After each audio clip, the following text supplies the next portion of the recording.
All right. Is there a solution? Is there a solution?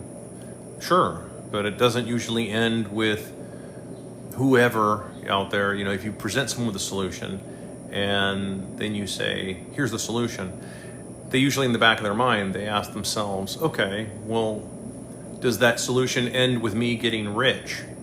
And if you say no, then it's like, oh, well, that's not a solution then. Like, that's usually how people think. That's just, I mean, yeah, like everybody, it's why it's near impossible to have respect for, well, really for anybody at this point, because of that. Because if you present a solution to somebody, they've asked for a solution, you give them a solution, you even tell them how to implement the solution, and then if it doesn't end with them somehow being rich and powerful themselves, well, then that's not the solution they wanted. Like, yeah, see, that's the problem. Especially if it ends with them having to do work. Like, then they're like, oh, no, that's not a solution, man.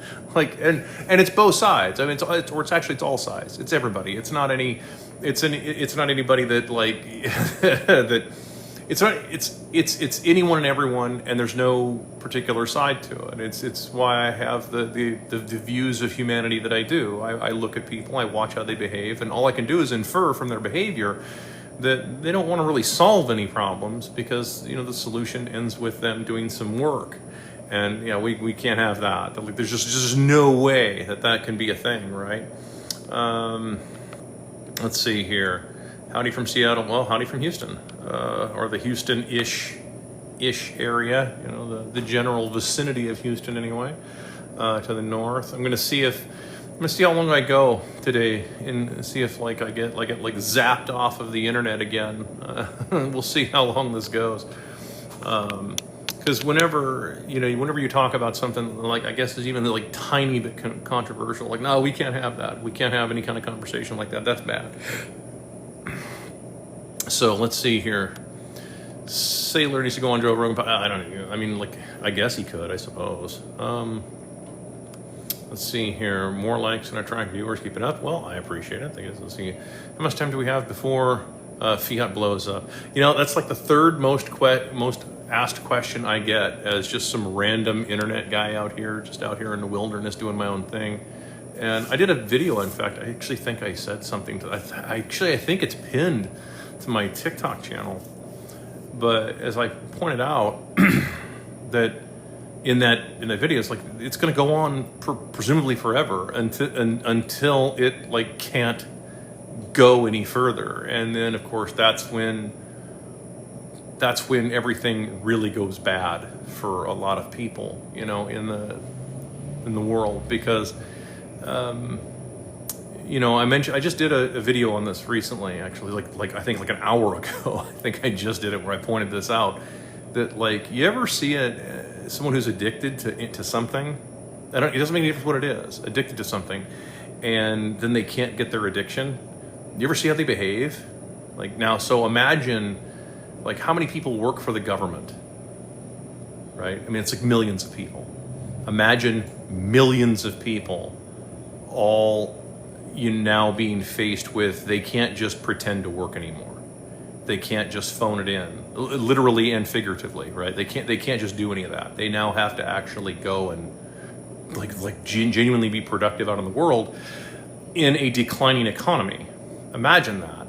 So again, you're in a declining economy because you don't have the birth rate to support any of this stuff that's going on, and then you're going to be put out in there. Now you got to be productive somehow. Like, that's like, and they already don't know how to be productive because they work for the government. So by definition, they already don't even know how to be productive. Now they're going to be put in that position. These people will go crazy, and like, oh well, that'll never happen. They'll never be like marauding bands of, like, you know, of bandits stealing everything that they. You think so? You'd think that wouldn't happen, but no. Give it time. That's all it takes. I mean, you know, pressure and time. That's all it takes to change people's perspective on everything. So I mean, like, so you either go through it before, you either pay your price before or you pay your price after. Do you understand how that works? Let me kind of give you this is just world according to Axel. But you pay your price at some point. You will pay a price at some point in this life for your life, right? And that is a cosmic thing. That is not a capitalist thing. That is not a communist thing. That is a cosmic thing. You will pay some kind of price. You either pay it early on the front end, or you pay it on the back end.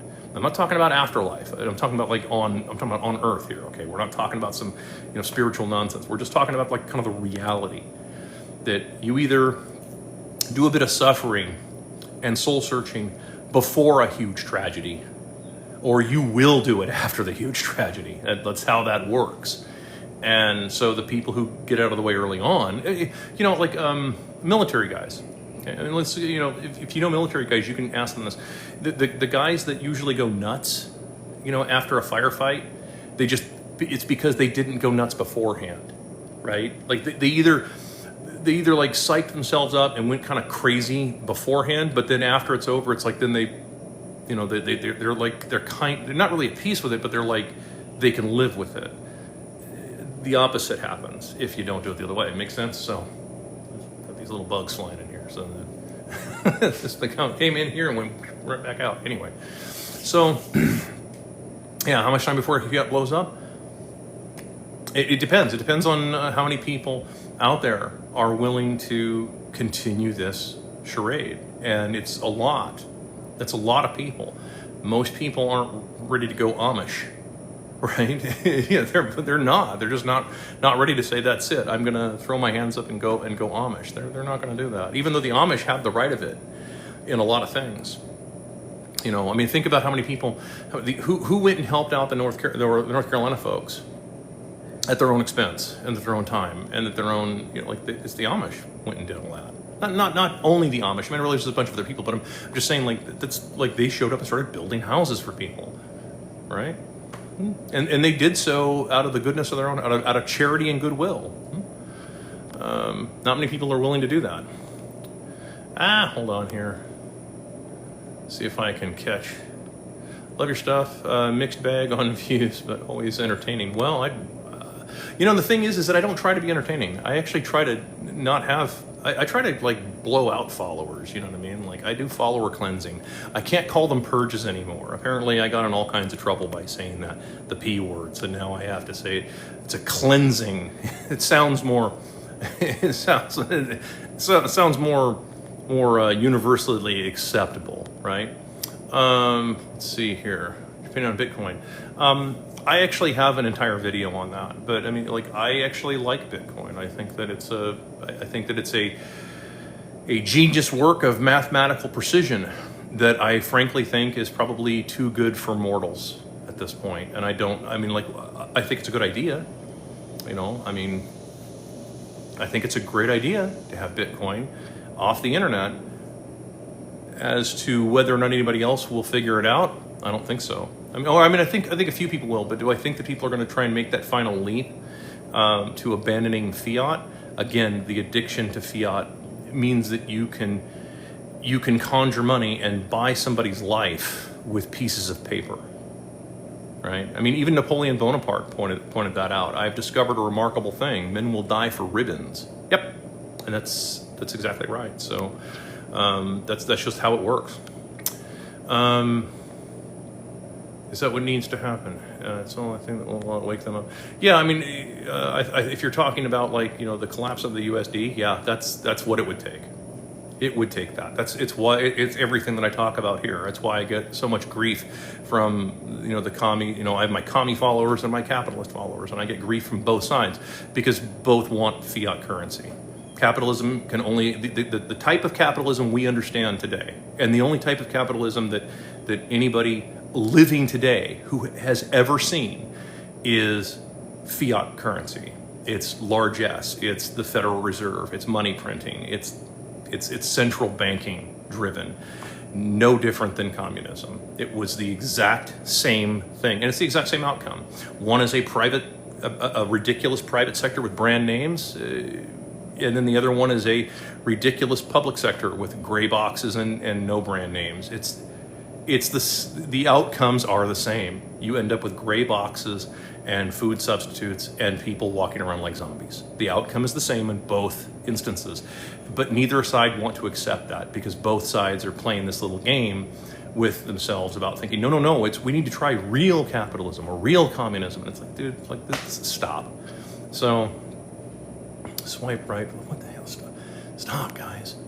TikTok. Don't get me wrong. I mean, I like TikTok with this kind of stuff, and it is user friendly. But it always it does this thing where it like asks me to do something anyway.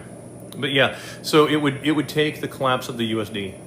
That's the reality. It would take the collapse of the US dollar, and that would take down about 80 to 90 other countries along with it that are all dollarized and addicted to the same type of largesse. And then, yeah, sure, then maybe people wake up enough to say, oh my gosh, what have we done? But even so, there would still be the rise of someone who comes out of the ashes and says, hey, follow me and I'll give you fill in the blank. And a bunch of people, of course, will always follow. That's just reality. A bunch of people will follow whoever promises them the most free stuff. Lots of people out there are always anybody, and it's like, this is the thing for my lefty followers, for my commie followers, anybody promising you like this beautiful life that doesn't require work, dude, run, because they have no way to back any of that up. They don't. There's no way to back that up. They're just making a bunch of promises for the sake of making promises and trying to get you to do a bunch of work for them, knowing full well there's no way to pay you.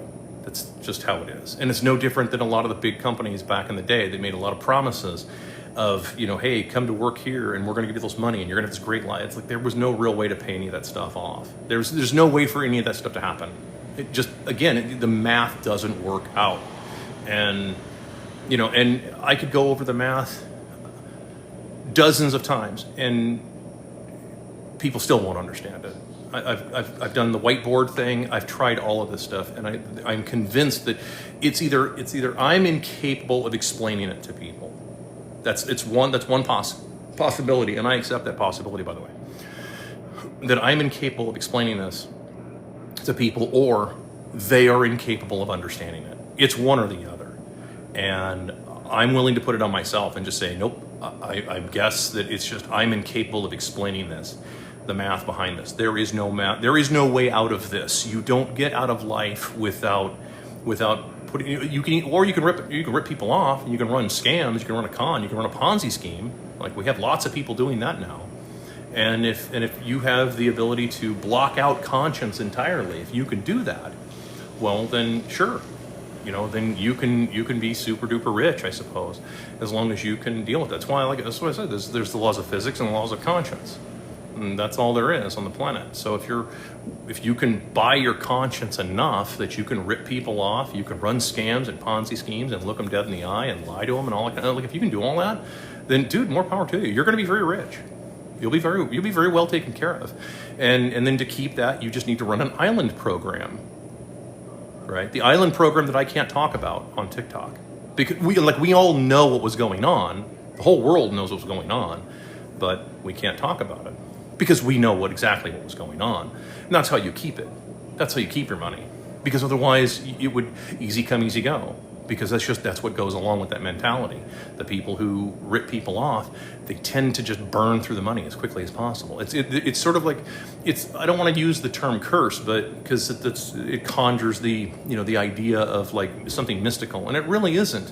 It's not a curse. It's just that usually people who steal a bunch of money from people tend to burn through it like ridiculously fast.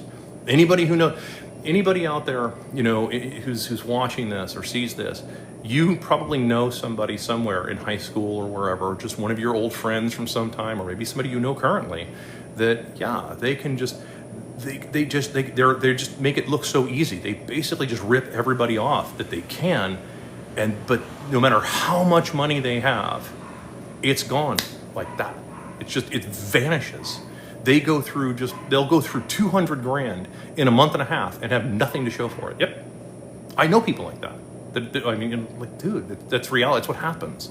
Okay. And it's because of that type of mentality. It's just how it is. And if you protect yourself from those folks by knowing a lot of this stuff, well, then, you're going to do probably better off than others, but you have to be willing to also say, okay, I'm not going to be taking advantage of you in that way any longer. And that takes, of course, again, most of these people know all the tricks to get you to just, it's the airport Marriott scams. It's the college scam.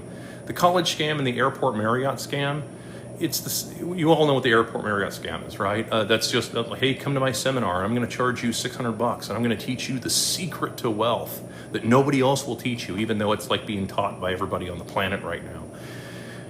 Yeah, it's the college scam. Hey, come to my college and university, go 200 plus grand in the hole, and we're going to give you this diploma, and you're going to be able to go out in the world, and you're going to be able to turn that into, you'll be able to monetize that and turn it into money, where you can sit in a corner office and pretend to work all day long, and someone's going to pay you a bunch of money, and you'll be like that American Psycho, character. It's like, that's not reality.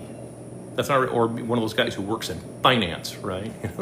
Looking for a guy, blue eyes, 6'5", blue eyes, works in finance. Yeah, I mean, it's a fantasy. It's a fugazi. It's fake. It never existed to begin with.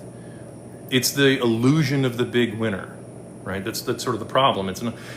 Casinos stay open as a result of that, right? And that's the thing. Most folks don't even bother to think about it like that. Casinos are all built with losers' money, right? All those big, beautiful casinos are all built with losers' money, not winners' donations.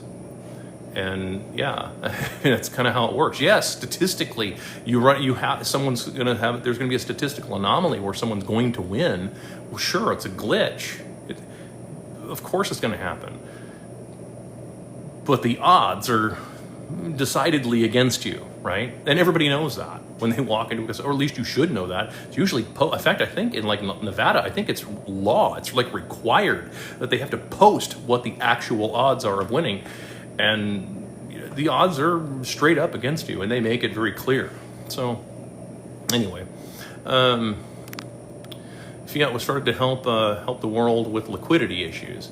Starts off as a good idea. The thing is that it's not really a good idea. And let me explain. I'm not criticizing the comment. I'm just pointing out, it's actually, that's the thing. There's no such thing as a liquidity crisis.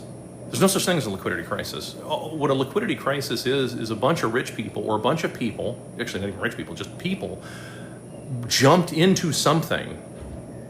They drove the price up way too high.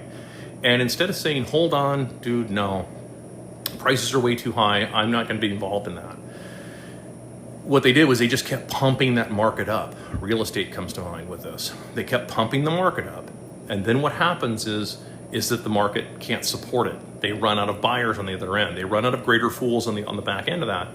And then it's, oh my God, we have a liquidity crisis. Quick, print a bunch of money. Like, no, that's not a liquidity crisis. You're supposed to go broke, right? That's what happens. You go broke. You overpaid for all of that ridiculous real estate. You overpaid for all. I'm using real estate as an example, but it applies to anything. You can apply it to classic cars. You can apply it to all kinds. Like the infamous triple black convertible Hemi Cuda at Barrett Jackson that was like, what was it? It sold for like $2 million or some craziness, and later on it sold for something like 180 grand or something. Just, that's what I mean. It's like a fool and his money will soon be parted. And yeah, so whenever there's the idea of the liquidity crisis idea comes from CNBC. That's where that comes from.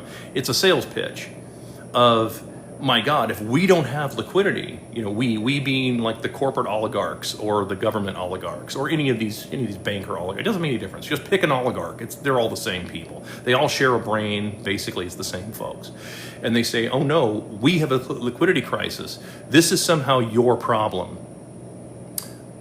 No, it's not. It is not my problem. That's your problem. You created a liquidity crisis in your life, your business, your bank, your government, whatever.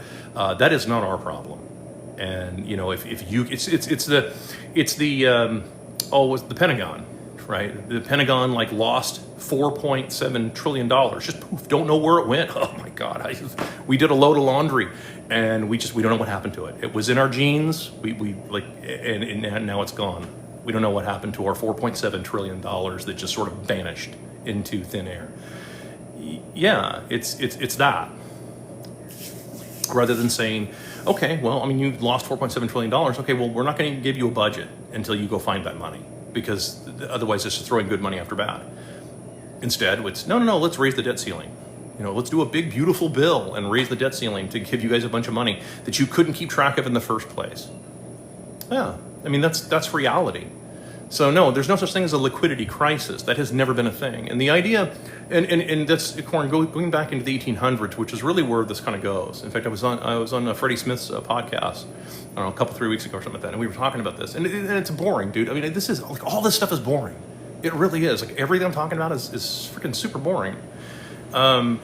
There's no magic or mysticism, right? I mean, like if I were Penn and Teller, I would show you how the trick is done.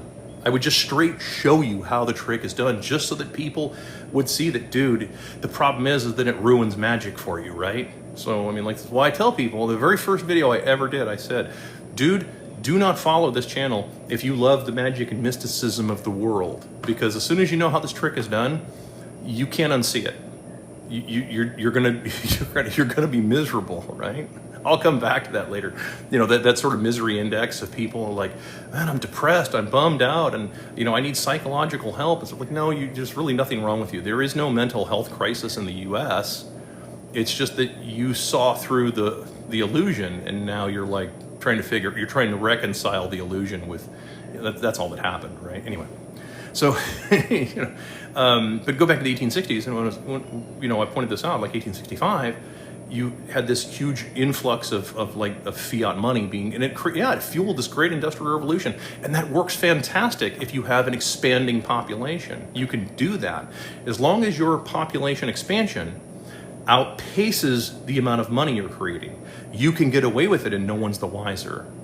It's when you have a declining population. And now you have to spend even more. You have to create even more dollars in a declining population that you get this disaster. And now they got to blame it on everything. They're going to blame it on AI. They're going to blame it on robots. No. It's none of those things. That's all fake too. I just saw one of the guys that I actually really like. I see him on TikTok, Sup America or Real Sup America. Anyway, he was talking about that they're going to just replace everybody with AI, and there's only going to be like 2 or 3 people working at these places. And all I could think of is like, really, there's only going to be 2 or 3 witnesses? Really, 2 or 3 witnesses making minimum wage? Just how I think, because you guys know I'm a criminal, right? Right? Like, I mean. Like full time, right? Like, you understand that. Anyway, it's like, okay, so you're telling me there's only going to be a handful of people there making minimum wage, and they're the only potential witnesses? Well, so anyway, I'm pretty sure at one point there was stuff like going on RGD. Oh yeah, dude, absolutely. That's a guarantee. Hold on here. Sorry. Remember, for those of you who follow me on these live streams, such as it is, the TikTok thing is their scroll thing is like super duper hypersensitive. So you just, if you breathe on it, it like moves and you lose your place. Ought to lose your mind in order to find it. Yeah, it does. So Fiat will be around for everyone in this channel. Yeah, no kidding, it will be. We'll see again, it's like, it really just depends on if people get tired of it. And this is on a black pill. A black pill would be telling you, like, just give it up, and everybody just lay around, watch TV, play video games, like that would be black pilling. Me saying, dude, that building's on fire. Like, that's me informing you there's a building on fire. There's a difference. Do you think AI will ever run the government? I think it depends on what you mean by AI, but I mean, I think it's already pretty well apparent that that a lot of the people that are in government don't run the government. They might think they do, but I don't think they don't do. They don't run the government. They think they do. Make sense? I said that all. That was really clumsy wording, but you get the idea. But do I think that AI will run the government? Probably not. I mean, we'll see what happens. Personally, I like to see the government shrink so much that people just don't even remember it's even there, unless like they go and talk to the government, kind of thing. The idea of a sort of a passive government, right? That's kind of what the founders had in mind. Was the government's sort of passive. It just sort of sits there, and if you have a problem, you can involve government as sort of like a third-party intermediary, so that we don't have to resort to violence. That's the goal, right? I mean, ideally, you want to work your problems out without resorting to violence if you can. And sometimes you need a third party intermediary that's disinterested, right? You know, they don't have any interest one way or the other, and that's tough to get. Hey brother, your content is awesome. Thank you very much. Nice to have you with me. No, the music of hypnotizing people in a trance. Yeah, there's probably some truth to that actually. Music isn't what it was back in the day, though. I can tell you that. So I mean, if it is hypnotizing, it's really bizarre that they would hypnotize with that. They don't understand because they would have a look in the mirror. Yeah, that's one of the fastest ways actually is introspection. Introspection is one of the quickest ways to understand the world around you. You just look inward and you have to be honest with yourself. That's a tough one for a lot of folks. Like what motivates you? What are your desires? What are things like? And then be willing to go to the dark side mentally, right? And I'm using the term dark side just metaphorically speaking, but I mean, be willing to say, what would you be willing to do to achieve whatever it is you want? How far would you be willing to go? And carry that thought through for a little while, and then ask yourself, okay, is it really worth that? And in a lot of cases, it's not. For some people, it is. It's just how it works. But ideally, you might come back from something like that and say, well, you know what? Maybe that's not exactly worth it. You know, maybe there's something else to do here in the world that doesn't involve me running an island program, for instance, right? Just spitballing, right? So do you think they're gonna do a reset? Well, I think that's already in motion right now. It's not the reset people want. It's the reset that they want. It's a reset for a handful of people that are in the power positions. It's like, and everybody's a lot of people. I would say most Americans are still go along with this. It's weird, right? Let me explain what I mean by this. It's always a top-down type solution. Like, we need to have Apple make something here. For example, I'm going to pick on Apple for just a minute, just because they're a big company. I have no beef with Apple. I'm using an Apple product as we speak. I'm just pointing out that, like, I'm using them just because they're a big example. We need to have Apple build their products here. Like, stop. Why does Apple need to do that? Why does it need to be Apple? Why couldn't it be a competitor? Why couldn't it be somebody else? Yeah, see, no one thinks like that. They don't think like that. They think, no, we need to have Apple. Why? Why do you need Apple? What about a better company? What if there were a few engineers out there who maybe left Apple and said, you know what? We can do better. We can produce products that don't hide a whole bunch of Trojan horses in them. We can do products that don't track your data. We can do products that are truly anonymous and truly private so that people can be private people again. You know, not this 10 minutes of privacy per day kind of thing that we're all allotted, right? Why does it need to be Apple? Why does it need to be Google? Why does it need to be any of these big mega companies? Why does it have to be that? Why can't it be another, like a small company where maybe the designers and engineers say, you know what, I want to do something else? Well, it's because Google and Apple are easy to control, right? That's why it's always something about keeping these big companies that are not worth keeping. But they want to keep these things, these behemoths around, rather than let them go. You should have let them go decades ago. They should have gone out of business a long time ago. I'm not saying Apple specifically. I'm just pointing out, like, any of them. Anything, once it gets to a certain point of too big, it can't survive. It has to be replaced by something smaller and thus more efficient. If you can't get that, well, then eventually it just sort of wastes away and just becomes, again, this sort of the downhill side where it's sort of a zombie type existence. You're keeping the corpse animated. That's all you're doing. You're weekend at Bernie's.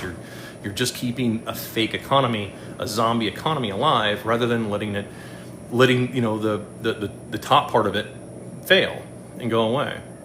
You know, I answered that question for somebody else actually just the other day. I get, like, almost nobody sees my videos anymore. I don't know if you guys notice this or not, but like very few people really actually see me on FYP anymore. I see the numbers and everything. There's very few people, and it's because this stuff is boring. Nobody, like 99% of people, if they see my face, it's like, I'm gone. Like, I don't want to hear that guy. That guy's crazy. Yeah, yeah, I agree. You know, who would want to listen to this? All right. You know, I mean, you could get some good information out of it, but you have to dig past all the rest of the cynicism and everything. Well, why? Again, it's like you can. I think it was Confucius that said you can gain wisdom through introspection, which is like the most noble. You can gain it through just copying somebody else, which is like the easiest way to go about it. And it's you know, of course, that's what lots of people do. They just copy and paste, and they just go along. Colleges are basically built on that business model. Or you can get it through experience, which is going to leave you the most bitter. That's the truth. It's the truth. And it also, the one thing that Confucius didn't say is that it also gives what you're saying 10 times the authority. Like, if not 100, like it gives you way more authority precisely because you did earn it, because you did go through all of that. So yes, you have your cynicism. Yes, you have all these problems, you know, and yes, you're not a lot of fun to be around. You know, you're the cruel tutelage of Pai Mei comes to mind, right? Like that, I don't know, Kill Bill, you know, the movie, TikTok. I'm talking about a movie. I'm not suggesting anything. It's the title of the film anyway. Yeah, I mean, like there was the I think it was in the second one or something. I think there was the scene or the chapter that said the cruel tutelage of Pai Mei, and it's like, yeah, that's someone who got all his experience from being beaten a lot, over and over and over and over, and that's how that gives you that power because of that. And Fight Club is a good example of that too, right? I mean, Fight Club does a pretty good job. David Fincher does a really good job of capturing that. You know, you're going to get into a fight and you're going to lose. Why? You're going to lose. It's part of experience. It's part of something that you have to do. You have to go through it. Let's see here. Let's see. Hello, Fishhook, to you too. I work in a casino the last 20 years. This is true. Yeah, it's like I said. I mean, ask anybody who's ever worked at casinos, and they will all tell you. They'll tell you story after story after story after story after story of guys who come in and they're up a bunch of money, and in their mind they're like, dude, walk. You're up, like, you know, you came to the table, you had $200. You're sitting on like $2,900. Dude, leave. Right? I mean, like in the back of the dealer's mind, they're like, dude, I would walk. Like, dude, leave right now. You are up like tenfold. Bail, go do something. Nope, they just keep running going, and eventually they just give it all back. That's it. Greetings, love the content. Oh, greetings to you. Thanks for joining us. Or international buying in the stock market. You might have answered some of this question here. I will do the laundry of all. Yeah, no kidding.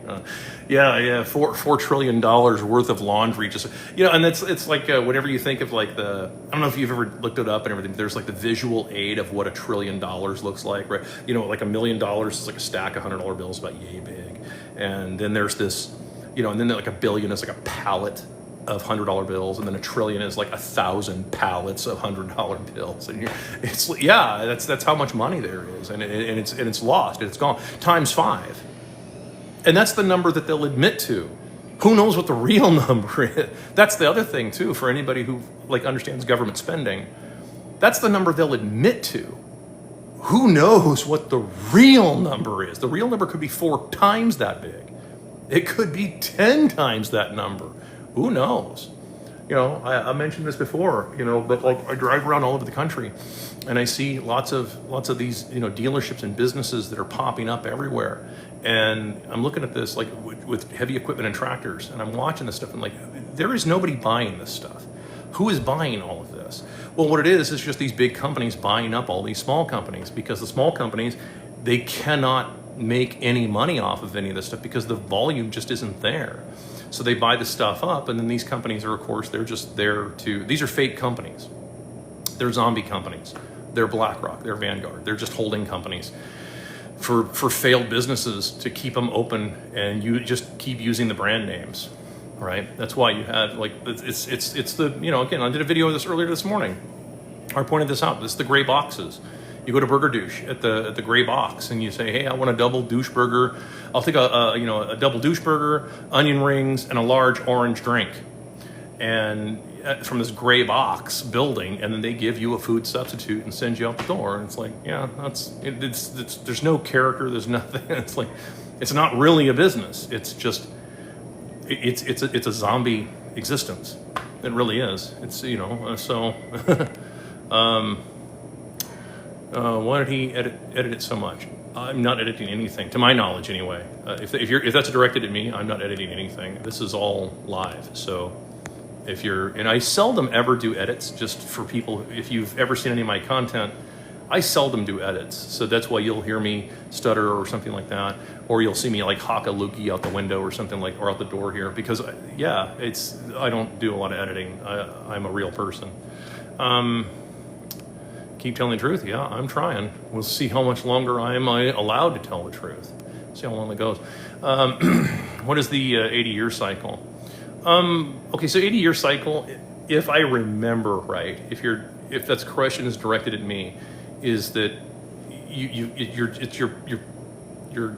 cleaning out the older generations, and then you have the newer generations. The people who are the generations that go forward don't have any recollection of what happened in the back, because they weren't there, so they don't really know for sure. They hear stories, but they don't really know. And there's like the power wave idea that, like, Harry S. Dent talked about it in the Roaring 2000s, is that you would have, that's when sort of technology just sort of changes it, and it eliminates the past and, you know, goes forward. But we're kind of locking everything up right now. You're getting a whole bunch of really cool technology that's being heavily subsidized by your data.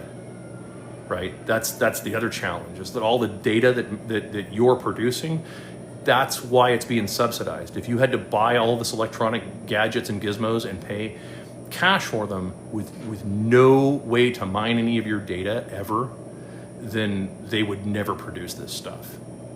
That's the truth. They wouldn't, because it's the data itself is worth way more than all these little gadgets and products. Spoke on the reset of the IMF World Bank conference. You did? I did not. I have not been to the IMF. In fact, there's the only time I remember seeing the IMF World Bank conference, there was this one lady that was talking about your employees, we can put, now remember, these are the people that are telling everybody you're going to be replaced by robots. This is just madness watching all of this. Everybody's schizophrenic. They can't even keep their lies straight. They've told so many of them. But like you'll put these little earbuds in your employees' ears, right? And what it's going to do is it's going to monitor their brain waves. And if they're doing their work, their brain wave is going to show a certain pattern. But then if they're not doing their work, then you're going to have these little pods. They're going to monitor their brain waves, and it's going to tell the boss, right, the manager, that, oh my gosh, they're not thinking about their work. They're thinking about something else. And so it'll send like a little beep to them, you know, in their ear pods, sort of like you do with a dog collar, a dog training collar. It sends like a little beep, and then that'll tell them that they're being monitored. They have to go back to work and start thinking about their work. I can't believe people bought that. Like they actually bought that idea. Like, dude, that's like on the same level of phrenology to me. It's like, you cannot monitor someone's brain waves and tell me that you know what they're thinking. Like, come on, that's ridiculous. And you're also trying to train somebody's brain to think a certain way as opposed to think at all, right? Like, it's just madness. It was like watching this. I'm like, I can't believe there's going to be some company out there with a whole pack of DEI hires. They're gonna buy all these little earpod things, thinking that they're monitoring the waves. Of like, come on, dude, it's just madness. Hi from Canada. What's the future of gold? Are you like? I mean, it's a little open-ended, but I mean, I would say that gold is an element on the periodic table. That's not going to change. It's not likely to. You can't counterfeit it, and there's only so much of it above ground that we know of. We have no idea how much is above ground, and we have no idea how much is below ground. You know, we can estimate, but that's about it. It's highly fungible, fairly liquid. In fact, it fits the definition of fungibility and liquidity. If you have it, you either have it or you don't. It weighs or it doesn't. It's pure or it's not. That's it. That's gold. It's very simple. As far as, you know, are you talking about using it as a currency? I saw that Florida, said, well, we're going to let it be known that people can pay each other in gold or silver coins. Okay, that's fine. So here's what you would do is you would use, I mean, if you actually wanted just a recommendation, if you live in Florida, for example, a 1/4 troy ounce gold coin that is a U.S. Eagle coin, which has U.S. markings, it's a U.S. coin, they have to mint them, that has a face value of $10. So let's say that you were going to pay somebody, whatever, $750, $100 a week for their labor. Instead, if you paid them in gold coin, you legally could say that you paid them $10. That has been tried in court, and they fail every time, because that is a fact. Because no one wants to, the Federal Reserve does not want to walk into the court, neither does the IRS want to walk into the court and have you ask them to explain to you why it is that this gold coin that has a $10 face value is somehow worth more than this paper dollar. Explain that. They can't. Not on the record. Like, they can't explain that on the record. That would, then their whole Ponzi scheme collapses. I mean, that's just how it is.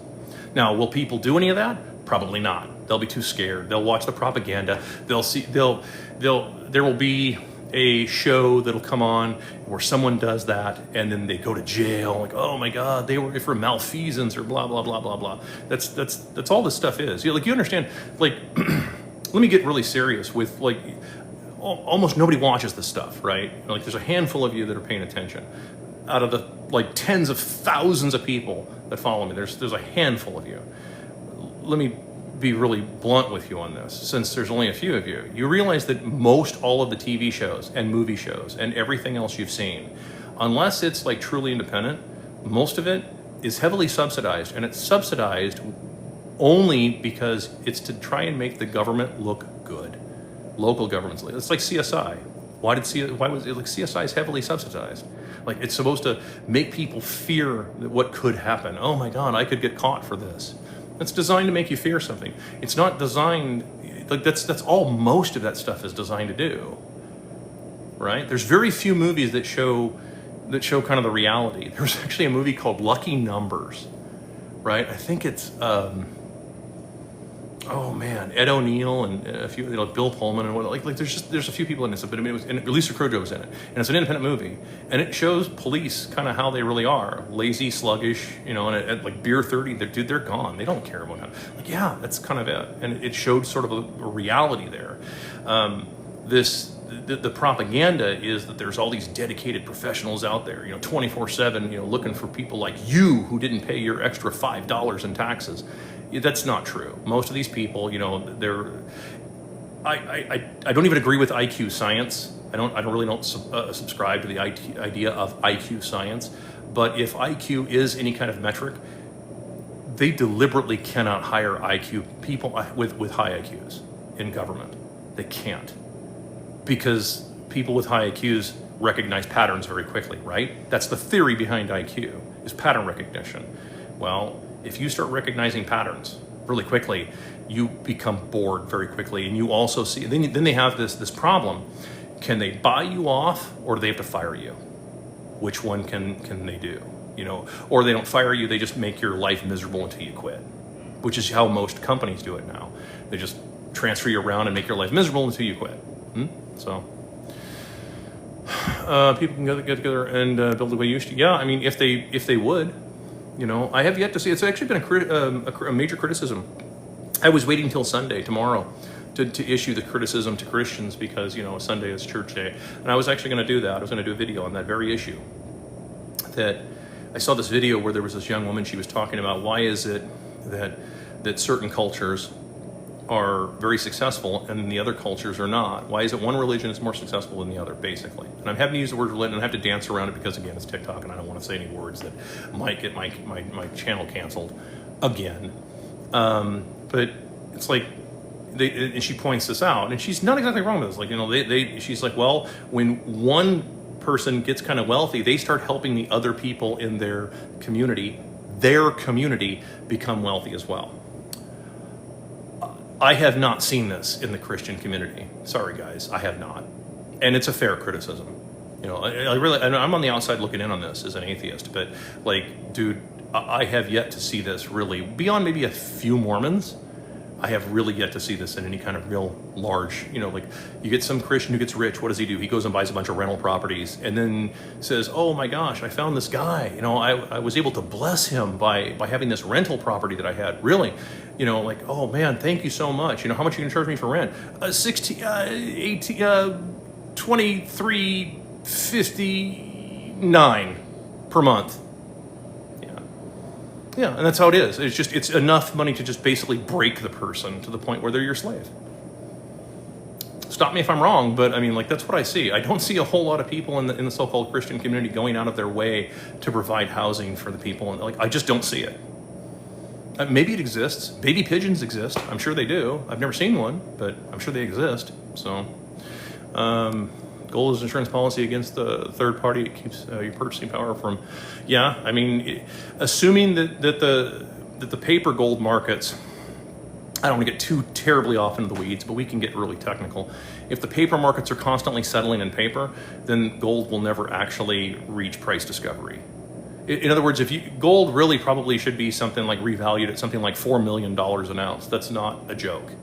That's me being serious. Mark Faber said that gold should be revalued at $1 million an ounce, and that was like something like 15 years ago. It's probably $4 million an ounce now, but as long as the paper markets keep settling in paper dollars, then it won't matter. Gold won't really do anything in terms of like real inflation. This is why, of course, as we mentioned, like the orange internet money, Bitcoin. This is why you're seeing it doing what it's doing, because it's a finite currency, and there are people who still settle in paper because they have to buy dollars first in order to transact out here in the fake world, in the zombie corporate world. But that's it. It's only until that happens. And then more and more companies are starting to say, well, we want to take Bitcoin too. Like, well, yeah, but they're not going to pay out in Bitcoin, which of course is until they pay out in Bitcoin, there's no way they're getting any of mine. I'm not going to spend any of mine until you're paying your employees in that. For real. In a fixed amount, and then the fun games really starts. Do you think CBDC will be able to do all the chicken shittiness? The USD is all but a CBDC. It really is. It's a CBDC then in all but name at this point. I mean, most dollars are digital to begin with. Like, the vast majority are digital. Most of them are not the paper bills that we're all familiar with that almost nobody uses anymore because we use our credit cards or your debit card or what have you. And yes, I mean, most of that is already CBDC, and it's like, well, but they're going to track all of it. They can already track the USD. The idea of the CBDC is a cute idea that the Fed came up with to say, oh, well, let's do a central bank digital currency. In other words, let's do a new brand of fiat garbage currency, right? Let's try and rebrand it, and by coming up with a new and improved brand. It's New Coke, right? I mean, anybody remember the 80s? Coca-Cola, one of the biggest brands in the history of the world, right? Was, decided that it was going to change itself and create new Coke, new Coca-Cola. And everybody went, what? Why would you do this? This is insane. And it didn't last very long before it was like, oh, we're bringing back, look, Coke Classic. Yeah, that's I mean, I don't know what Bill Cosby, like how they had to tell him to sell this idea that we're going to do the new Coke. Now we're going to do Coke Classic. Like, it's, right? I mean, so for anybody who's around for the 80s, we remember all that, That's why we all switched to Joke Cola, all the sugar and twice the caffeine. But this is not boring. You're not crazy, you're right. I feel crazy. Trust me, look at the hair. We have a few crazy ones. OG intellectuals, yeah, no kidding. The Hanzo sword, yeah, that's right. I haven't seen that movie in a while, actually. I should go back and take a tour through it again. But I just remember the Pai Mei. I just remember that one because that was actually, to me, it was a little bit, actually, that was somewhat impacting because that's really if you really truly want to learn something, you have to go and learn it. And you have to learn it from somebody who's willing to just to not only teach you, but teach you the right way. And usually it's not going to be any fun. Who was it? George Lucas tried tried to bring this up in Empire Strikes Back, and it didn't really translate quite that well. I mean, they made an effort, but there's only so much you can do with whatever it is. I think it's a 2-hour and 1-minute movie or something like that. When Luke goes to the Dagobah system, right? We all know, I'm going to invoke the Holy Trilogy here. We all know Luke goes to the Dagobah system, and where he meets Yoda, and Yoda's going to teach him to be after this long, drawn-out argument, finally decides to take him under his wing and teach him as a student.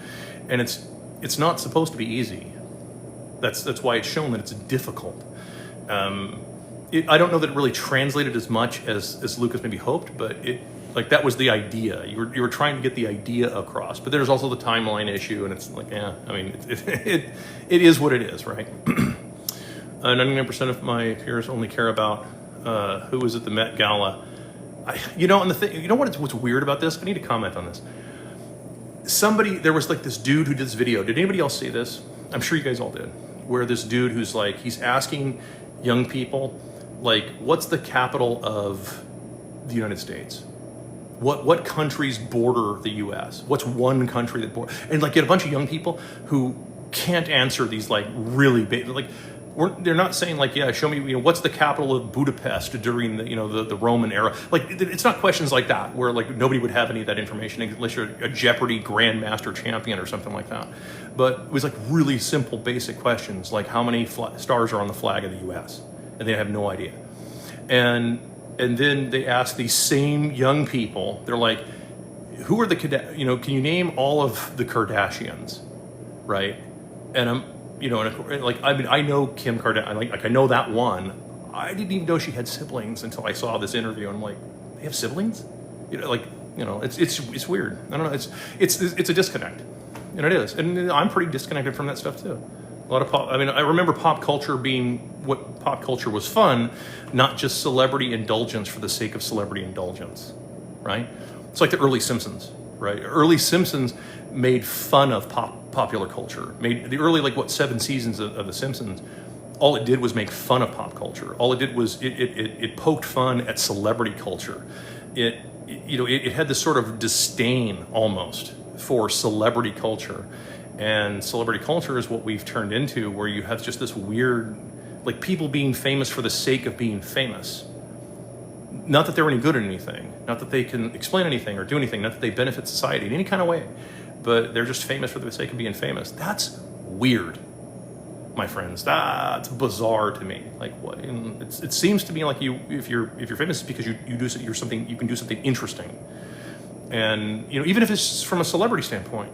DiCaprio, I use it just randomly, right? He's a great actor. Like, okay, I can understand why he's famous. He's a great actor. But like beyond that, it's like just the idea of creating celebrity status for like the sake of celebrity status. It's just weird to me. The U.S. is not part of the end times, but China and Russia are. Maybe, I don't know. I mean, that's a good question. I don't know. I mean, I've been hearing about the end times since I was a little kid. I'm not picking on you. I'm just saying, like, I heard about this stuff all the time. Like, it's the end times. Like, okay, I mean, any time now, man. We got, it's almost dinner time. Let's hit it. Did you hear that BlackRock is trying to sue United Health? Yes, I saw that actually. It appears that Luigi was correct. Anyway, met Freddie Smith. I'm not sure if you were up there asking me something like that. I might have understood it. So I cannot discuss when you're at why am I a blankenol? Well, I can't discuss that on this. Sorry. Harrison Bergeron, I don't know who that is. Florida has a higher Moody's rating in the U.S. Well, I mean, if things don't work out for Florida, they can always sell, gator bags, I suppose. I mean, it's not like they don't have a shortage of gators there. Candace Owens exposed the Pentagon had a Hollywood. Oh yeah, no, that's a known thing. Oh yeah, I think anybody, only certain movies can get access to Pentagon hardware, and can show, because if I'm not mistaken, I could be wrong on this, but if I'm not mistaken, and I've heard this from a few people that would be in the know, that they copyright all that stuff. Like, so the Pentagon or the U.S., like if, let's say you want to use a Harrier jet in your movie, and you don't have permission to use a Harrier jet, they copyright and they design patent what the plane looks like, so that you can't even use that in a movie. You could maybe say the words, but you can't use any of its imagery and so on. They don't, because then otherwise you could show it in a negative light or in a accurate light, and they don't want to have that, because remember, it's propaganda. I mean, like movies and TV shows and stuff like that stuff's most, like 99% of it is pure propaganda. And you can see through it after a while. It's one of the, it's why when you get a little older, traditionally, not always, but traditionally, you get a little older, you start to see through a lot of the propaganda for what it is. It's like, it turns into government worship and so forth. And it's like, yeah, you know what, I'm going to watch more independent stuff. And then you start watching other films that are out there that, yeah, there's none of that in there. And the artist is able to get the message across to you. The artist or the directors have put the message across to you, independent of all that, independent of all the propaganda, which is kind of nice. But yeah, that's a big deal. Just got a number 2 gifter badge. Thank you to whoever that was. If you guys are doing like gifters, like, I mean, I'm just telling you thank you kind of in advance or as we go here, because I still don't know enough about this stuff. I really don't. I try to understand some of this stuff, but some of it, there's a lot kind of going on. It's almost like a glass cockpit in an aircraft. There's so much crap going on the screen that it's hard to keep track of all this stuff, honestly. So thank you to all. The Puritans are individualistic and not collective society. Competitive, not collaborative. The Puritans are individuals and not collective society. I'm not sure I understand what you mean. Sorry. What about Bitcoin kidnappings? What about it? I don't know enough about that. If there's something that's specific that happened, then I couldn't comment on it, at least because I don't know. Anti-inflationary rebranding. Yeah, that's a good way of looking at that. That's if you're commenting on the idea of going to the CBDC versus the USD. It's like, yeah, it's just, we're going to rebrand it and like, oh look, it's new and improved. Did any of you see? Probably not. But I don't know if you saw that Coppola movie that he just recently released, Megalopolis. Now, I still don't have an opinion on this film. I don't have an opinion on it because I'm convinced I'm missing something with watching it. I think that Coppola, I'm not trying to make this a film rant, but I think he was really trying to say something and it maybe just didn't connect, or it just didn't, like there was something maybe missing and the audience had to think a little too much about the film to get the meaning out of it that he was going for. Maybe, I'm just guessing. Anyway, but there was this scene near the beginning where like the mayor is like, you know, going to unveil this new thing and it's going to be the greatest thing ever for everybody. And he does the unveiling. They pull back the curtain and they're like, look, a new casino. And everybody's like, dude, that's not really anything. Like, what's that going to do for us? Another casino? Like what? Like that isn't really a solution to any problems. That's just that's just drink and gamble and like, okay, that's great, but come on. All right, let me move this little thing over here. There we go. Thank you very much, TikTok. But yeah, that's kind of what it reminds me of. It reminds me sort of that scene of like, and everybody, because all the onlookers who were waiting, who were kind of waiting with like anticipation, like, oh my God, some big thing. Just like it's no different than what we see recently with the current administration. It's like there's going to be this big news, this big breaking thing, this big mega thing. It's coming up in the next 2 days. Be on the lookout for it. And then 2 days, and everybody's like, oh my God, there's something coming. There's going to be some big news. There's going to be some arrests. There's going to be this. There's going to be that. There's going to be like 12 million illegals deported one day, something like that, right? We're all thinking it's going to be something big, and then it's like nothing. It's like, check it out, my new tie. It's not red. It's a slightly off red. It's more of a crimson. Like, what? I mean, that's what happens. It's like that's the kind of insanity that exists right now. New Coke, Jolt Cola. Yeah, I know. I'm one of the few people that remember that. Let's see here. Opinion on left libertarianism. I call them loser-tardians. I actually, most libertarianism to me is guys who want to, I mean, like, let's be real. I think most people calling themselves libertarians are just people who want to be able to, how do I say this on a live stream? Do whatever type of stimulants, upper or downer, that they want to do and own a bunch of machine guns. Like, that's like 80% of people who call themselves libertarians, in my view. The other 20% are just globalists who don't own yachts.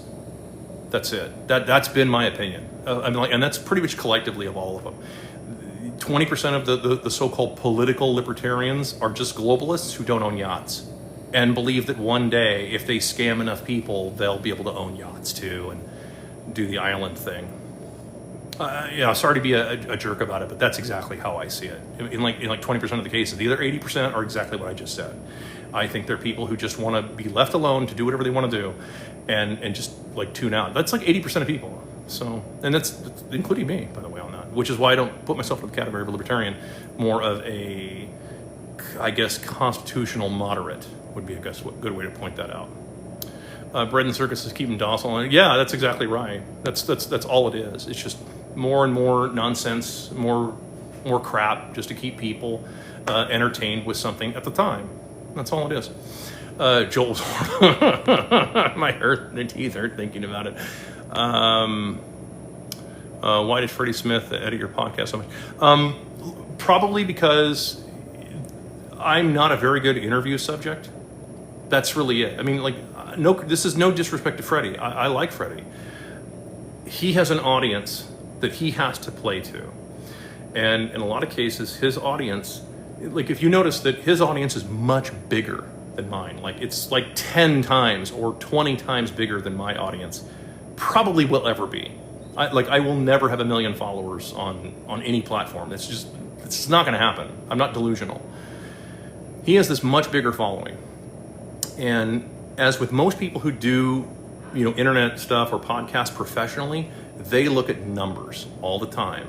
They're like Mr. Beast. I guess that's, he's constantly looking at the numbers and what's going to play with this group and what's going to play with that group. And, they watch how much viewer, where the viewership is. If you look at my live stream right now, there's 49 people at this very second watching. It might spike up to 70 people occasionally. Most of the time, it's between 40 and 50 people. That's it. And a lot of these guys, what they do is they'll watch these stats so closely, and they're trying to tailor their message to their audience. They're way better at it than I am. They are. I mean, like, because for them it's a full-time job. For me, my full-time job is moving heavy stuff around all over this country and doing all kinds of crazy electrical stuff and all. That's the stuff that I do. I'm not here for the money per se. I mean, like, it's great when people donate. I love the donations. That's great. I put it to good use. But very few people do. I mean, the amount of donations I've had probably in my entire career doing this, if you want to call it that, is maybe $200. Like in 3 years, like, that's all it is. It's just it's not a lot. And so, and I don't go around peddling. I'm not asking for donations or anything. For me, it's more important that you people know this stuff. It's way more important for me. And I realize statistically that people remember 10%, maybe on a good day, they remember 10% of what you tell them. And if even 10 people out of the thousands, the tens of thousands that follow my work, if even 10 people take this information and they tell it to 10 other people, or a couple thousand other people, like, that starts to spread out pretty quickly. And I'm more interested in the message than I am the fame and fortune and all that kind of stuff. So in the case of what Freddie's probably doing, this is a guess. Again, this is in no way a criticism, is that he's trying to take a complicated message. And because the interview that he and I did, or that he did with me, was like an hour and a half or something like that. It wasn't like full on Joe Rogan style. It wasn't like super long form. I don't think anybody could stomach me for that long. But, it was still like an hour and a half. And it's an hour and a half of me trying to explain something that is really complicated in some cases and is boring. I know to you guys it's not boring, right? But to the masses, you put yourself in their situation, put yourself in their position. They're getting pulled in every direction from social media all the time. There's constantly influencers hitting them with everything in the world. They're being bombarded constantly. Young people have more content than they know what to do with. They have no context. They're minus context in a lot of cases. But they've got a ton of content. And it just floods in at every single seam of their existence. And he's competing with that. I won't compete. I refuse to compete with that. I refuse to compete. That's why I just do my thing quietly. And I realize that there's a lot of fairly big accounts that do follow me. I get that. I understand that. And they take a lot of the stuff that I say and they try to massage it and weed it into what they're saying. And I don't mind. It would be nice to have a little credit every now and again, but but I don't mind it so much because, again, I'm more interested in people getting the message and understanding that, how money works and the context behind all of this content, because the vast majority of all the content that's being flooded at everybody right now is pure propaganda. It's total lies, it's total deceit, and it's done deliberately to keep you from watching where your money went. It really is. It really is massive misdirection. And there's a reason why magicians were always famous and always courted by the so-called aristocrats of the day, or the billionaires of their day, right? Whatever you want to call them. It's because they love the idea of misdirection. They love the idea of, get people investing in something. This is the AI thing. Oh my God, AI is coming. It's going to take all these jobs, but we need to import a bunch of people still. What? Yeah, they don't know. And because people don't know any different. They don't know enough to question that and say, hold on, stop. If you're going to have all this AI and robots, then why do you need all these people? Why do you need all these people from other countries? What's up with that? No other country would do that. No other country would do that. So why are we doing that? Yeah, see, that's the thing. And they know all this stuff, so that's the part. Independence Day was fully funded by the guy. Well, yeah, that's what I'm saying. It's like, dude, it's just a lot of that stuff is just pure propaganda, and some of propaganda is good. I agree. Some propaganda is a good thing to have. We do that with little kids. We tell them stories because it's sort of like the Brothers Grimm. I don't know if you guys probably know what I'm talking about. You can look up the Brothers Grimm stories. Now, if you were to take almost any Brothers Grimm story and reduce it down to what it says just on paper, it's full of the most horrible things that humanity has to offer to little kids. That's as far as I can take it by saying this, especially on a live stream on TikTok. But you can look up the Brothers Grimm stories, and it's like, oh yeah, the little kids going through the forest, and then the little lady in the candy house, and then it's to try and you give kids these little propaganda stories that are not necessarily bad, but they're warnings. And then when they get a little older and they have context, there's that word again, they have context behind it, then it's much easier to talk to them like adults and say, okay, here's what's actually going on. You live in a world that is absolutely horrible and full of horrifying people. I'm a lightweight. Being the criminal that I am and stuff, and I'm still considered a lightweight. You know what I mean? Because there's some things that even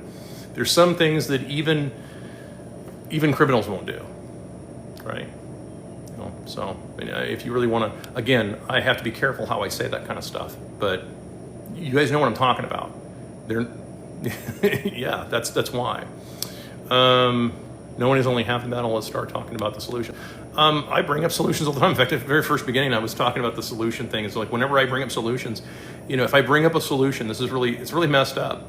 Someone will say, well, Axel, come on, give me a solution. And I give them a solution. It's like, but that solution didn't end with me being a billionaire. So it's not really a solution, is it? Like, well, no, it's a solution. It's just that solution didn't end with you being a billionaire, because that's not real. That's not reality. That's not, you know what I mean? And so you have a lot of people that do this, that as soon as you explain a solution and it doesn't end with them somehow being rich, famous, and having a harem of chicks, then it's like, well, dude, come on, that's not a solution. Like, no, it's a solution. It's just a solution that you didn't like. because it didn't end the way you wanted it to end. That's the reality. It ended with you having to do a bunch of work and having to like farm and pick your own apples and something like that's what it was. It ended with you having to fix your own truck. That's what it ended with. You know, I mean, it's just like watching there's a lot of independent movies that don't end the way you think they should end. The Great Silence is a good example of that. I don't know if you've ever seen that movie or not and stuff. But if you want to see a movie that ends completely different than what you would ever think that a movie would end, that a movie like that would end, you think, oh, it's a Western, it's gonna end like, oh no. Go watch it. Doesn't end the way you think it ends.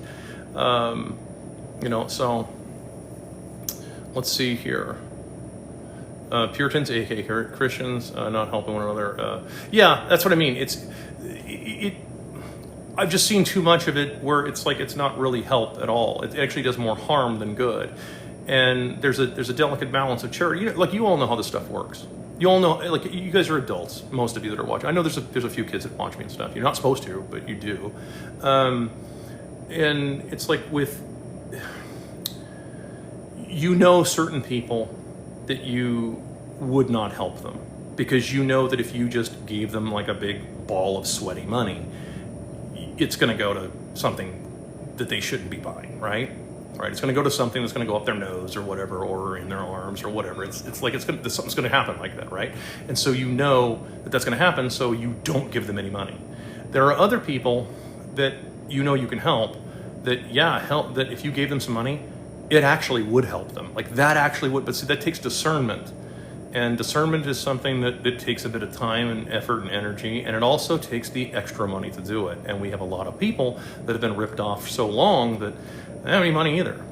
I did that with the boomers talk. I was pointing that out. So when you're going to have these boomers, I'm not picking on boomers. I'm stating this as a fact that, the inevitable call when the boomers call up and they say, hey, I'm out of money. I need to move in with you. And, kids are going to go, what? Move in where? The bathroom?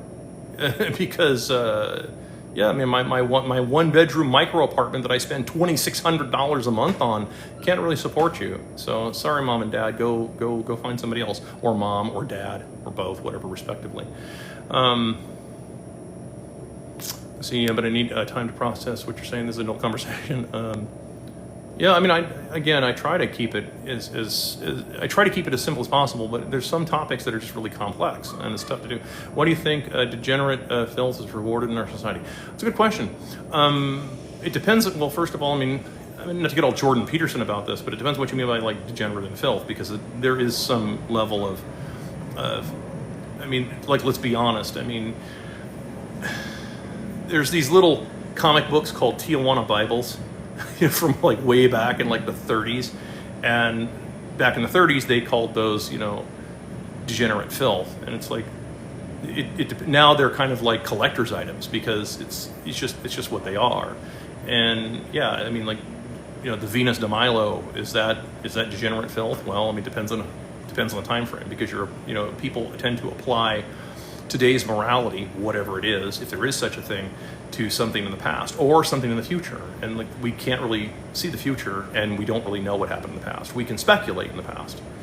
But why do I think that it's rewarded so much currently? Because unfortunately, when you have a diseased currency like the US dollar, you have a diseased people behind. Everything downstream of that's going to be diseased. That's a fact. If your currency rots, everything downstream of the currency is going to rot. That's why that Josh said the love of money is the root of all evil. And he's talking about fiat, by the way. For proper context, he's talking about the worthless Roman coins that were being spread around at the time, and ripping people off, taking their gold content away from them to pay for the Roman army that they couldn't afford to continue to pay. That's a fact. That's exactly what it is. And it happens every single time. Empires grow and expand. They make a bunch of crazy promises to people that they cannot keep. And rather than the people saying, hold on, do you have any way to keep any of these promises? Or are you just making a bunch of promises? Right? See, because the smart people, the truly smart people, when someone makes them a bunch of crazy promises that sound too good to be true, what does a smart person do? Smart person, what do they, like, let's be serious. Just pay attention. Stop whatever you're doing. Pay attention. What does a smart person do when somebody comes to you and makes you a bunch of crazy promises that you're like, dude, that sounds way too good to be true? A smart person says, do you have any way to do any of this? Or are you just making something up? Do you have any way to back any of this up? Because I don't doubt your intention. I doubt your ability to do any of this that you're talking about. It's the, again, another fictional example, the Daenerys Targaryen conversation, right, from Game of Thrones with the, I can't remember the name, the spice trader, right, who stopped her in mid-sentence and said, hold on, like you're telling me that you're going to take my ships, you're going to pay me triple in return. I don't doubt your intention. I doubt your ability to do any of this, right? That's truly what an intelligent person sounds like. They say stuff like that. They say, I don't doubt your intentions. I'm not calling you a liar. I am saying, I don't think you have the ability to pull this off. Because, like, dude, the math don't math. And unfortunately, a lot of people throughout all of human history, believe politicians. They believe really effective liars. And that's all a politician is. An extraordinarily effective liar who can tell you a story and get you to believe it and get you to vote for them so that way, and then they're just going to give you story after story after story after story about why it's somebody else's fault that he can't keep his promises to you. That's all a politician is. The orange messiah that everybody voted for, that's why you're not seeing anything really happen. Like, oh, but the courts are blocking him. You don't think he didn't know that? He knew that, of course. What would Andrew Jackson do? How would Andy Jackson handle the courts? Look up Andy Jackson. Look up what he thought about the courts. It should tell you everything you want to know. And the Orange Man is he didn't have the hair to be an Andy Jackson. And no, he would have told the courts, like, dude, I'm doing what I want. I'm deporting people and getting them out of here because they don't belong here. And you can bang your gavel all you want, but don't make me come up there. That's what Andy Jackson would have said. And I think if I remember right, he was like 6'5", fairly big guy, and he fought constantly, and he something like 100 duels. Like 100 duels the guy was in. Yeah, I mean, look, like no one would believe his life. It was crazy. And it's like, yeah, he would not have put up with that. So, but to answer your question, that's why I think a lot of it's rewarded. A lot of the degenerate filth, whatever you want to call that, and whatever you want to gauge that, it's just because everything downstream of the currency is diseased. Yeah. Have you looked into Astana, Kazakhstan? I have not. I'm guessing maybe that's a capital or something like that, or it's part of Borat. Is that part of the Borat movie or something? I don't know. I'm just spitballing. It's a shame that the truth comes across as abstract these days. Yeah, I'm a pretty abstract guy. Imagine becoming a multimillionaire from saying, yeah, no kidding. Yes, that's what I mean. That's a good example of kind of a culture that's sort of in a decline, to put it nicely. Could it be saved? Yes. Yeah, I mean, absolutely. Of course all this could be saved. Not the way you're going about it. I mean, like, it takes actually being honest with people, and it takes, getting them to, and the only way you're going to shock them is to get rid of the currency. That's the very beginning of this video. It's the only way you're going to shock people is that it's why I advocate for $750 an hour minimum wage. It isn't to solve poverty. Anybody who's followed me for any length of time, you know for a fact that that's not going to solve poverty. And I'm well aware of that. What it does do is it collapses the dollar, gets rid of that diseased poison currency, that people are dying from financial dysentery. It gets it out of circulation, and then it puts people back in a position of, what do I do now? Well, now you do hard currency. And now you see if people actually have the ability to keep all the promises that they're making to you. And the fact is they can't. So stop believing lies. Do you think there's such a thing as a truth or a lie? Kind of. I mean, I suppose it depends on your perspective. Do you think it's an intentional collapse of society? No, I don't. Never attribute to malice that which can be, attribute, where there's enough evidence to attribute it to stupidity. Yeah, I'm butchering that statement, but I don't remember who said that, but never attribute to malice that which can be adequately explained by stupidity. And no, I think what we have is the clash of the titans happening right now all over the world. It's the stupid versus the super stupid. And we have idiocracy sort of unfolding. You've got that's really kind of what it is.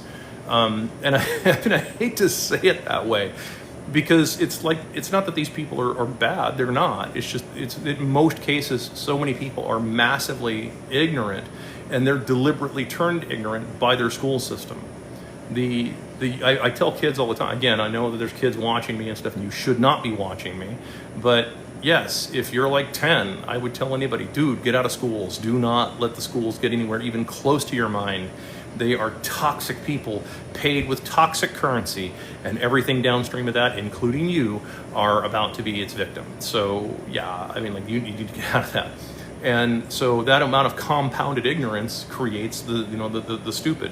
What is the super stupid? The super stupid is like people who take stupidity to a whole new level. They're the people that that say, well, let's compound the stupidity by even having more stupidity. And it's like they just, as soon as they come crashing together, everybody else around them usually gets into collateral damage, if you want to call it that. That's the unfortunate reality. I'm not trying to be mean. I'm being funny and kind of cavalier about it, but it really is a serious topic. Hold on here. Let's see. The fairy tales were horror stories. That's it. That's exactly what they were. Yeah, I mean, the fairy tales that you told little kids, they were deliberately made for little kids to try and impart an idea on something that was absolutely horrifying. And that if you understood what you were reading, it's absolutely terrifying that there are people that are like that, and there are really horrible people on this planet, like really horrible people. Most of them, for whatever reason, have made their way into positions of power, which is even 10 times more horrifying. And they have servants and people who will do all this stuff for them. Most of them have badges, and it's really terrible.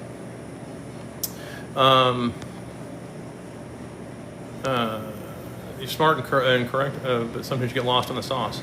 That, like I said, that comes at a price. The personality I have, the reason I'm able to see all this stuff is because of that. So it kind of, like, you take the good with the bad.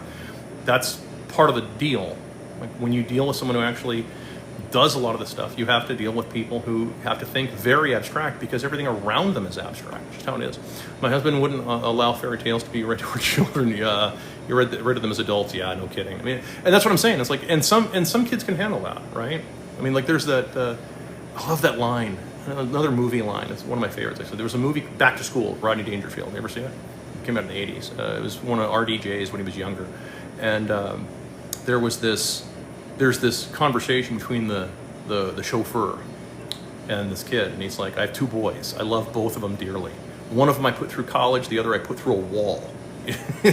The point he was making is that, everybody has different personalities, and some kids can handle that stuff. Other kids, not so much. And you have to, that's a discernment as an adult. You have to discern, and even if you have, you may have 2 kids, but you know how this kind of things work. If you're a parent and you have 2 children, you know how this works. Some kids can handle that. Other kids, not so much. You can't do that. None of that's bad. I have a huge garden and fruit trees. Yeah, that's what I mean. I intend on planting a bunch of trees. I'm taking down a bunch of trees on our property, but it's only because I need room to get in there and stuff. But then I'm going to put plant a bunch of trees as well. So if things don't make sense, either I'm being lied to or I don't have the information. That's kind of a good way to look at that. Just keep asking more and more questions. Eventually, if they start running out of answers, then you just keep moving until you finally get all your questions answered. It's really important. I was raised not to ever trust politicians. Yeah, don't trust politicians or the government in general. Silent. Yeah, that's the guys who were told they were going to make gold illegal to own. Yeah, there we go. I just want to say I love your content. Well, thank you very much. It's very nice of you to have you. Greed. Let's see. I was born. Hold on here. Born in a storm. The calm does not suit me. Yeah, no kidding. He was an interesting guy. Jackson was an interesting guy, and not perfect. Who is, right? But yeah, he was definitely interesting. Don't want you kids public school? Yeah, I would absolutely not. I don't know that I would go so far as to. I'm not going to say it is child abuse in my opinion. I can only say it from my perspective, but yeah, I don't think anybody should be putting their kids in public schools. Not at this point anymore. I do think that if there are really good teachers that are out there, and there are really good teachers out there, they're way better than I am. Those teachers should never fear school choice, right? The only people who fear school choice are the people who aren't very good teachers, or who don't really want to be teachers. What they want was summers off. Yeah. Yeah, we've all met someone like that. I think every one of us, if you're over the age of 40, I think you have met somebody that wanted to go into education basically because they wanted summers off and they wanted the benefits. We've all met people like that, and that's a shocking number of teachers. But there are some teachers out there that went into education with sort of these blinders on, and they're like, oh, this is going to be really awesome. I'm going to be able to to shape the youth and make them smart, well-adjusted, normal Americans that are going to be like. Yeah, those people are usually like chased away, by the DEI hires. It's the truth. But those people should never worry about it. They shouldn't. It's just like the people that are worried about, oh my God, what if the economy collapses? Like, dude, are you afraid of doing work? Well, no, I do work all the time. Then I wouldn't worry about it. I wouldn't worry about it. I would never worry about that, because anybody who's willing to do the work that somebody else isn't willing to do, the money is going to flow to your pocket. That is a natural, as sure as night follows day.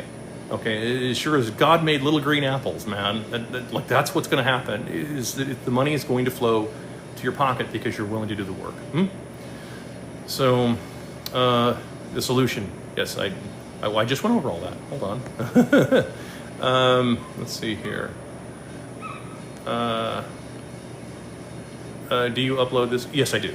Actually, as long as I can save it. Depends on sometimes TikTok will say, "Oh, you violated some," and they never tell you what you violated. I have no clue. But every now and again, TikTok will say, "You violated something. We're not letting you download this video anymore." It's really horrible, but it does happen. But yes, if it's available, then yeah, I upload these later on, so that you can go back and listen to them if you want to. But for those who want to listen to this stuff again, after they sack the quarterback, they win. Yeah, that's it. I'm not sure who we're talking about, but that's usually what happens. Anything's figuring out HOAs. Move where there are no HOAs. So here's what I did. I can only tell you what I did, right? The neighborhood in which I live currently, right now, which I rent because our house got crushed in a storm last year. I think HOAs are absolutely horrible. And I grew up without HOAs. In fact, I don't know too many people my age that grew up where they had HOAs, unless you lived in like California or something like that. But I grew up without HOAs at all. And people just kind of understood that you wanted to take care of your house because you didn't want your property values to decline, not just for for yourself, but for your neighbors and everybody. There was sort of a unwritten understanding, a culture, if you will, of understanding that you wanted to keep your lawn mowed, not because somebody was out there with a ruler every other day, but because you just wanted your property to look nice, and you did that for everybody. And but that's it. And so when I was first confronted with an HOA, I was horrified. I'm like, who are these people? And you read about it, and it's like, this is basically private property tax. Like the state has a property tax, and the county has property tax, and now some private company has figured out a way to create a property tax in perpetuity. Yeah, usually the builder, whoever the builder was, they build the neighborhood and then they create this HOA, and they found a way to basically skim like a little bit of money off that property forever. And the only way out of that I've found is to move where there is not an HOA. That's really it. And until things collapse enough that people are able to go out there, go full Vlad the Impaler on the HOA people. Until that happens, so there you go. I think that what are these things? Lime summer? Oh, anyway. So whoever, thank you. But yeah, so what I did was I moved, or I bought property like way out. Not way out, but like out enough, and I've resigned myself to like figuring, okay, well, I have to build a dwelling. You know, I commented today, I showed a video of like, it was a little 2-minute video. I just showed, yeah, here's the progress of the road coming in and so on. Because I don't have the equipment for that. And I mean, I could probably do it, but it would take me more time than it would be for me to just pay somebody else to do it. They can do it a lot faster than I could. And I'm always at war with that because I like to do things myself because I like to learn stuff. But there's also a practical reality of like, oh, it's going to take me a lot longer to do this than it would be for this guy if I just pay a little bit of money and he does it all in like a day and a half. So, yeah. Anyway, that's the only solution I've come up with, and you know, is to try and find a property. And if you can, I mean, like one of the things that there's a lot of people out there who they love the idea of like, let's just go buy like 500 acres and do our own thing. You know, like they're doing in North Texas where they're going to institute Sharia law and so on. Like, yeah, I mean, that really is kind of the solution right there. And then you put walls around it and that's it. There is a practical race reality, unfortunately. We all know that if one particular group of people, we all know this. I mean, you guys know me if you follow me for length. I don't care what color anybody is, but there is a practical reality that if a bunch of white people went and did that, like, we all know what would happen. It would be all over the news. It'd be horrible. So, but yeah, I mean, if you, the only thing I can think of is just try and move away from it. That's been the solution I've come up with. Hold on here. I lost somebody. Doggone it. I lost this. If you were 30 again, what journey would you take? At 30? Okay, so 30 like right now or 30 in 2005? You know, like, right? There's a very big difference there. If I were 30 now in today's world, and I mean, really, I have to be careful how I answer this question. I would become a chemist. I'll leave it at that.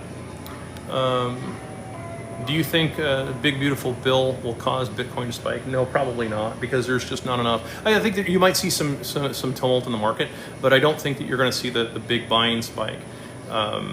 Because I mean, like, you would think that Bitcoin would be spiking based on the news that the government comes out and says, hey, you know, it's amateur hour, we're going to go buy a bunch of Bitcoin. And then people go, oh, you're going to go buy a bunch of Bitcoin? You're going to pay anything for it? Okay, well, then I'm going to like hoard Bitcoin. I think there might be a little bit of a spike, but I don't know that it's going to really cause the big. I think if there's a big spike, it's going to be because of other factors other than government spending. And that's assuming that they actually do any of this stuff. Assume that they actually follow through on all this stuff. I don't know. Tough call. Let's see here. It's a quote from Back to School. Yeah, no, that was me. You must be answering somebody else, I'm guessing. Culture and isolation. Not kidding, huh? Well, it's the truth. In fact, you know, do you guys know that's where most religions come from? I'm not picking on religion at all, and I'm not saying this isn't a discussion of whether or not there's a God or not. No, but that's where religions come from. Actually, is it starts off with cultures. You know, it starts off with people, and the reason that exists is because it's cheaper to have a culture than it is to have a police force. Imagine trying to create a police force than having this police force running around trying to enforce all these crazy laws. You know, like you can't have 10 tires in a pickup truck in Ohio. I just saw this. Like, apparently that's a felony. Like, really? You can't transport 10 tires in a pickup truck? Like, what, you know, right? But I mean, like, so rather than have all these crazy people running around trying to enforce every nonsensical little piece of garbage, if you create a culture and you just say, hey, let's have this culture, that is the cheapest way to hold together a civilization. It's just simply have people that have the same ideas of what they want to have in a life, right? Like, I mean, I'm not saying that you have to be the same. Everybody can be unique. You can still be all, you know, delicate snowflakes and all. You can still do all that. But if you have like a handful of things where you or where you say, okay, listen, these are a few things. And in fact, I just pointed this out the other day, that because somebody was asking about how do you go about fixing it. It's like, well, you can't have a bunch of laws where you try to create laws to force people to be moral. That's not how that works. You can't force morality. That's why you can't legislate morality. Even, you know, even the Supreme Court pointed that out, you know, back during the Larry Flint days. But you can have a few negative things and say, hey, we don't want to have government involved doing this. Can we agree on like 5 or 6 things that we do not want in our civilization? If we can agree on 5 or 6 things that we don't want, that is much easier to get past than things that we do want. And then you can all hate each other. Everybody can go hate each other equally over all kinds of crazy stuff. You can all be at war with each other over all kinds of crazy things. Go full Hatfields and McCoys on everything, as long as you can agree on like 4 or 5 things that like, okay, hold on, we don't want that. It's John Wick, right? Ever seen John Wick? I just saw John Wick like recently, like I don't know, 3-4 months ago. I've never seen the movies, and it's like there's that character that points out like without rules, we're no better than animals. In other words, what do they point out in the movie? They point out in the movie is like, you can do basically anything you want except a couple of things. There's a couple of things that we've agreed on that we're not going to do. No, that's what it takes, and that's how you get a culture. And then cultures create borders, and then eventually the bordered territory eventually creates some kind of a government, a loose confederation of government to act as an arbiter, and that's how this stuff grows. And then the way you keep it limited is with having hard currency, because if you allow fiat currency, you get this madness. My neighborhood is half rented now, and HOA. Yeah, that's what I mean. That's what I mean. And that's, by the way, that's where HOAs come from. It comes from landlords, rent seekers just buying up all the properties and then shoving tenants in there who don't care because it's not their property, nor should they care, frankly. That's the truth. The DIY time money troll, yeah, it is. It really is a very serious issue. Am I the only one getting every other one of his words? Maybe. I don't know. It could be a signal issue or something like that. So basically, we have no culture anymore, hence the micro. Yeah, that's what it is. That's what it is. When you lose your culture, it starts with your money. It always starts with your money. It's always the root. It always starts with money. The money goes corrupt. It becomes toxic, and everything downstream of that is going to become toxic right along with it. And your culture, everything just starts to fade. Remember, there's 5 things to look at. I'll close with this actually, because I can see everybody's fading on me now. There's 5 things you look at. Number 1 is the currency. Number 2 is the birth rate. Number 3 is small business. Is it functioning? Number 4 is property ownership or land ownership by the people in the culture. Do they own it? And number 5 is taxes. If you have those 5 on lockdown, your civilization stands a very good chance of actually surviving a very long period of time. If you do not, and you let any one of those go bad, you're done. You're toast. And that's what ends up happening. So yeah, everything downstream of your money is going to fade and fall apart. Is there a solution? Absolutely. Hard money. I don't care which one you pick. Just pick one. Pick 2. Pick 10 of them. I don't care. But pick hard money. That's something that can't be conjured from nothing, and demand to be paid in that for anything and everything you do, and allow the division of labor and the free market to actually function correctly, not this madness, and stop trying to prop everybody up with liquidity problems and everything. Like, if they have a liquidity problem, that's their problem. It's not society's problem that they overpaid for a bunch of ridiculous rental properties. Any podcasts coming up soon? Not that I'm. No. There's a Bitcoin Millennials podcast that's coming up in June, and I don't know the exact date. It's on my phone, and I can't access it at this very moment. So, but I want to say it's in mid-June sometime. So, I feel smarter after this live. Thank you for your time. Oh, you're welcome. Only a natural disaster will collapse civilization. Yeah, I mean, and one of those natural disasters would be the collapse of the currency. That I put that in the category of natural disaster, because it should collapse on its own if people are willing to do that. When you explain the GDP, explain GDP. Are you talking about the Canada thing? Is that what you were referring to? Let's see here. Trump has doubled steel and aluminum tariffs. Yeah, that's what I'm saying. I mean, like, and we'll see if any of that stuff goes through. I mean, like, every other day things keep changing. It's actually a frustration for a lot of businesses because they don't know what to do. And that is very detrimental to do that to businesses, by the way, to keep changing everything around a whole bunch. In my opinion, I think he's out of his depth. I'm a tariffs guy. Believe it or not, I actually support the idea behind tariffs, but not the way that they're going about it. I think the way they're going about it is absolutely crazy, and it's because the currencies are being devalued at different rates all over the world, and every government is trying to freak out figuring out how they're going to do this, and they have no business doing it.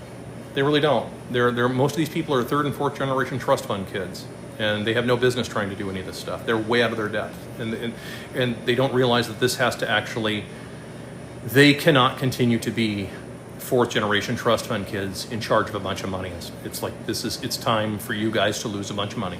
It's time for you to go broke and have to go to the bottom of the stack with everybody else, and everybody else gets bumped up, you know, and then your more intelligent people who are on the ground and have all that on the ground real world experience, they get to be the adults in the room, not a bunch of third and fourth generation trust fund kids. Remember, third and fourth generation trust fund kids are no different mentally than a third and fourth generation welfare kid. It's the exact same mentality. Let's see, C-19 was, yeah, no kidding. Yeah, it's a natural disaster. Our economy and the GDP vote. Yeah, that's what I mean.